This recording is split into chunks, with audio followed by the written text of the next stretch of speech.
नमस्कार विद्यार्थियों, स्वागत करती हूँ आपका मेरे YouTube channel GK special class में। आपका विद्यार्थियों बहुत दिनों बाद स्वागत हो रहा है। आज हम करीबन 1 महीना बाद क्लास ले रहे हैं। हमारे घर में शादी थी, पहले भी आपको मैंने बताया था, इस वजह से मैं क्लास ले नहीं पाई।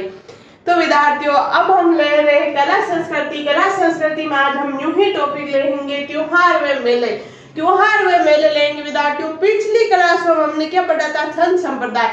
और संत संप्रदाय हमारा टॉपिक पूरा हो गया था। हमारे भारत का इतिहास चल रहा था। हमारे 2 सब्जेक्ट साथ में चलते हैं विद्यार्थियों। एक तो हमारे भारत का इतिहास 3 दिन क्लास होती है, 3 दिन होती है हमारे कला संस्कृति की। कला संस्कृति होती है और संडे को हम क्या पढ़ते हैं? करंट पढ़ते हैं। तो विद्यार्थियों अब हम वही टाइम टेबल, वही क्लास है, वही सब्जेक्ट क्लास लेने वाले हैं विद्यार्थियों। तो आप जुड़े रहना और रोज देखना, आपको सारा पूरा बेसिक दूंगी मैं। तो विद्यार्थियों आपको मेरी क्लास अच्छी लगती है तो लाइक करना, शेयर करना और सब्सक्राइब करना बिल्कुल नहीं भूलना। तो चलो आज हम ले रहे हैं त्योहार व मेले। राजस्थान में त्योहारों की नगरी किसे कहते हैं विद्यार्थियों? ये अपडेट कला संस्कृति है। अपडेट यानी न्यू जिलों के अनुसार। ये कोई पुरानी कला संस्कृति नहीं पढ़ा रही हूँ मैं, आपको न्यू पढ़ा रही हूँ। न्यू जिलों के अनुसार हमारे जिले पहले कितने थे? 33 थे, अब कितने हो गए आपको पता है? ये बढ़ गए, 50 हो गए। तो विद्यार्थियों उन 50 जिलों के अनुसार ही हम पूरा कला संस्कृति पूरी पढ़ रहे हैं। इसीलिए तो हमने पहले भारत का इतिहास शुरू किया था विद्यार्थियों, साथ वो चल रहा है। भारत के इतिहास में तो कुछ चेंज हुआ नहीं, चेंज हुआ तो राजस्थान के इतिहास में चेंज हुआ और मैं आपको सारा सब कुछ चेंज हुआ हुई पढ़ाऊंगी। तो राजस्थान में त्योहारों की नगरी किसे कहते हैं? जयपुर को कहते हैं। पहले भी जयपुर को कहते थे, आज भी जयपुर को ही कहते हैं। राजस्थान में त्योहारों का आगमन कब होता है? छोटी तीज यानी सावन शुक्ल तृतीया को। तो आप सोचेंगे सावन शुक्ल तृतीया को क्यों होंगे, सावन कृष्ण तृतीया को क्यों नहीं होंगे? तो विद्यार्थियों वो हम देखेंगे आगे। राजस्थान में त्योहारों का समापन। राजस्थान में त्योहारों का समापन कब होता है विद्यार्थियों? गणगौर चैत्र शुक्ल तृतीया को। चैत्र शुक्ल तृतीया को विद्यार्थियों त्योहारों का समापन हो जाता है। विक्रम संवत 57 ईस्वी पूर्व में विक्रमादित्य नामक शासक ने विक्रम संवत चलाया, जिसका पहला महीना चैत्र व अंतिम महीना फाल्गुन होता है विद्यार्थियों। तो हम ऐसे पढ़ते हैं ना, चैत, वैशाख, जेठ, आषाढ़, सावन, भाद्र, ऐसे मतलब हम सारे महीने पढ़ते हैं, आपको आता होगा विद्यार्थियों। तो वो महीने किसने चलवाए थे विद्यार्थियों? वो होते हैं विक्रम संवत होते हैं, जिनका 57 ईस्वी में विक्रमादित्य नामक एक शासक था जिन्होंने ये महीने चलाए। शक संवत विक्रम बाद में शक संवत किसने चलाया? 78वीं ईस्वी में कुषाण शासक कनिष्क ने शकों को पराजित करने के उपलक्ष्य में शक संवत चलाया, जिसका प्रथम महीना चैत्र व अंतिम महीना फाल्गुन होता है। अंतिम महीना फाल्गुन होता है। नोट: भारतीय राष्ट्रीय पंचांग शक संवत पर आधारित है, जिसे 22 मार्च 1957 को स्वीकारा गया।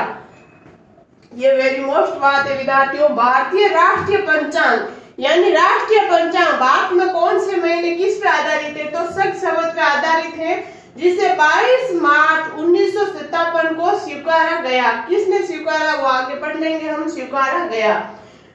अब हम पहला महीना लेंगे विद्यार्थियों सावन। कौन सा लेंगे विद्यार्थियों? सावन। ये 2-3 बातें मोस्ट है, ये देख लेना आप एक बार, नोट्स अच्छे से बनाना, फिर ये बनाना डायग्राम, फिर हम सावन महीना पढ़ेंगे। श्रावण महीना कृष्ण पक्ष शुक्ल पक्ष। अब आपके दिमाग में ये आएगा, अभी तो आपने ये बताया था राजस्थान में त्योहारों का आगमन छोटी तीज सावन शुक्ल से होता है, तो फिर पहले कृष्ण पक्ष क्यों है विद्यार्थियों? किसी को ये नहीं पता, मैं ये नहीं कह रही, सबको पता है। 2 पक्ष होते हैं हमारे, कृष्ण पक्ष, सावन पक्ष। कृष्ण होता था काला, तो काली रात्रि जो पहले आता है वो कृष्ण पक्ष होता है। जो बड़े होता है, जो बाद में आते हैं, वो क्या होता है? शुक्ल पक्ष होता है। जो महीने के शुरुआत में होता है वो कृष्ण पक्ष होता है, जो एंड में होता है वो शुक्ल पक्ष होता है। ये बात याद रखना। कृष्ण पक्ष एकम से लेके अमावस्या तक, एकम से लेके अमावस्या तक कृष्ण पक्ष होता है विद्यार्थियों, और शुक्ल पक्ष एकम से लेके पूर्णिमा तक होता है शुक्ल पक्ष विद्यार्थियों। तो आपके दिमाग में यही प्रश्न है, अभी राजस्थान में त्योहारों का आगमन छोटी तीज सावन शुक्ल पक्ष में क्यों होता है विद्यार्थियों? तो यहाँ से माना जाता है शुक्ल पक्ष से। हम अभी श्रावण महीने लेंगे और यहाँ से पढ़ना शुरू करेंगे हम शुक्ल पक्ष से। जैसे जैसे हम आगे बढ़ेंगे सारे महीने पढ़ते लास्ट में हम यही फिर से यही पढ़ेंगे श्रावण कृष्ण पक्ष। लास्ट में ये पढ़ के हमारे त्योहार और मेले क्या हो जाएंगे? पूरे हो जाएंगे। तो विद्यार्थियों इसको लिख लो, एक बार इसका नोट्स बना लो, फिर यहाँ से हम शुरू करेंगे। शुक्ल पक्ष लेंगे और छोटी तीज से। छोटी तीज और रक्षाबंधन हम किस में पढ़ेंगे? श्रावण महीना में पढ़ेंगे। तो इसका नोट्स बनाओ, फिर आगे चलेंगे।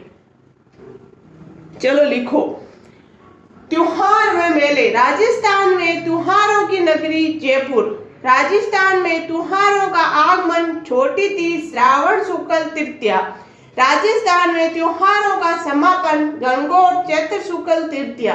विक्रम संवत 57 ईसा पूर्व में विक्रमादित्य नामक शासक ने विक्रम संवत चलाया, जिसका पहला महीना चैत्र व अंतिम महीना फाल्गुन होता है। शक संवत 78 ईसा में कुषाण शासक कनिष्क ने शकों को पराजित करने के उपलक्ष्य में शक संवत चलाया, जिसका प्रथम महीना चैत्र व अंतिम महीना फाल्गुन होता है। फिर लिखना नोट्स। भारतीय राष्ट्र पंचांग शक संवत पर आधारित है। किस पे आधारित है विद्यार्थियों? इस पे, शक संवत पे आधारित है, जिसे 22 मार्च 1957 को स्वीकारा गया। फिर लिखना विद्यार्थियों, एक डायग्राम बनाना हो। श्रावण महीना लिखना, श्रावण में लिखना कृष्ण पक्ष, एकम से अमावस्या। क्या क्या आता है? नाग पंचमी, नवला नवमी, हरियाली अमावस्या।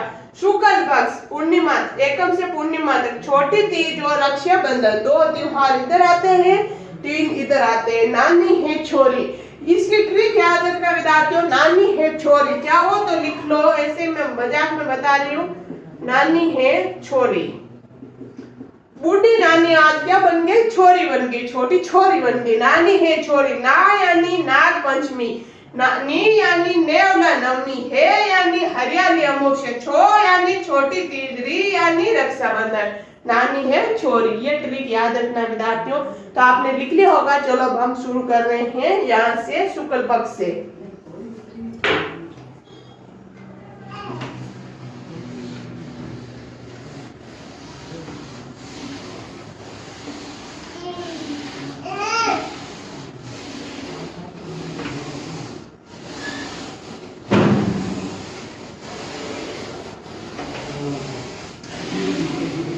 विद्यार्थियों काफी दिनों बाद क्लास ले रही हूँ। अगर कोई गलती भी हो जाए तो उसके लिए सबसे पहले तो मैं क्षमा चाहती हूँ। और आज हम छोटी सी क्लास से शुरुआत करेंगे और हम रोज डेली क्लास लेके आऊंगी मैं आपके लिए। हम जल्दी कोर्स पूरा कर लेंगे विद्यार्थियों। बीच में घर में शादी आ गई तो मैं क्लास ले नहीं पाई, 1 महीना बराबर हमने क्लास नहीं ली। तो चलो, छोटी तीज।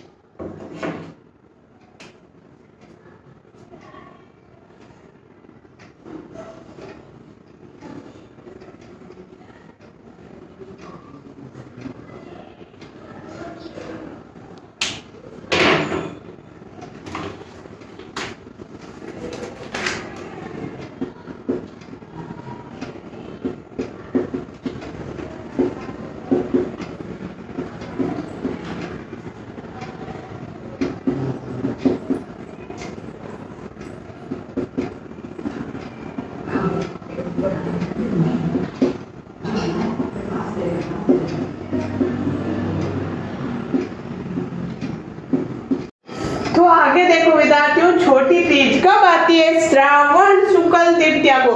श्रावण शुक्ल तृतीया को छोटी तीज आती है। अन्य नाम क्या है? श्रावणी तीज। इसका अन्य नाम क्या है? श्रावणी तीज। प्रतीक क्या? पार्वती। छोटी तीज का प्रतीक क्या है? पार्वती। पार्वती को छोटी तीज का प्रतीक माना जाता है। इसकी विशेषता क्या है? राजस्थान में त्योहारों का आगमन होता है। राजस्थान में त्योहारों का आगमन कब होता है? छोटी तीज से, श्रावण की छोटी तीज से। इसी दिन जयपुर में तीज माता की सवारी निकाली जाती है। जयपुर में विद्यार्थियों इस दिन तीज माता की बहुत बड़ी सवारी निकाली जाती है। नवविवाहित स्त्रियां शादी के बाद पहला श्रावण मास अपने पीहर में बिताती है तथा लेहरिया ओढ़ती है। तो विद्यार्थियों ये बात तो सही है, लेहरिया तो ओढ़ती है, लेकिन ये बात गलत हो गई है। पीहर में, हाँ पीहर में, गाँव में आज भी ये कल्चर चल रहा है, पीहर में बिताती है, लेकिन विद्यार्थियों शहरों में आजकल इसको हटा दिया। ऐसे कहते हैं एक कटोरी खीर खिला दो सासू को फिर रह सकते हैं। ऐसे नया नया निकाल लिया अपना कल्चर, क्योंकि वो जाना नहीं चाहती है पीहर। आजकल की लड़कियों के ससुराल में काम होता नहीं है तो वो वहीं खुश रहती हैं। फिर विद्यार्थी ऐसी मजाक की बात थी। नोट से RJDC का होटल 3 गणगौर व स्वागतम जयपुर में स्थित है। ये नोट लिखने वाले विद्यार्थी इसको लिखो, फिर आगे चलेंगे। चलो लिखो, छोटी तीज कब? श्रावण शुक्ल तृतीया। अन्य नाम श्रावणी तीज, प्रतीक पार्वती। विशेषता राजस्थान में त्योहारों का आगमन होता है। इसी दिन जयपुर में तीज माता की सवारी निकाली जाती है। नवविवाहित स्त्रियां शादी के बाद पहला श्रावण मास अपने पियर में बिताती है तथा लेरिया ओढ़ती है। आरजेडीसी का होटल 3 गणगौर व स्वागतम जयपुर में स्थित है। तो विद्यार्थियों आज के लिए इतने ही, बाकी पढ़ेंगे हम नेक्स्ट क्लास में। आज मैं काफी दिनों बाद क्लास ली, मेरी तबीयत भी इतनी ठीक नहीं, इसलिए मैं छोटी क्लास ली होंगी। कल से हम बड़ी क्लास रोज डेली हम अच्छी क्लासें लेंगे। तो विद्यार्थियों आज के लिए इतने ही, बाकी पढ़ेंगे हम नेक्स्ट क्लास में। जब तक के लिए आप स्वस्थ रहो, मस्त रहो, पढ़ते रहो। मेरी क्लास आपको अच्छी लगती है तो लाइक करना, शेयर करना और सब्सक्राइब करना बिल्कुल नहीं भूलना। धन्यवाद।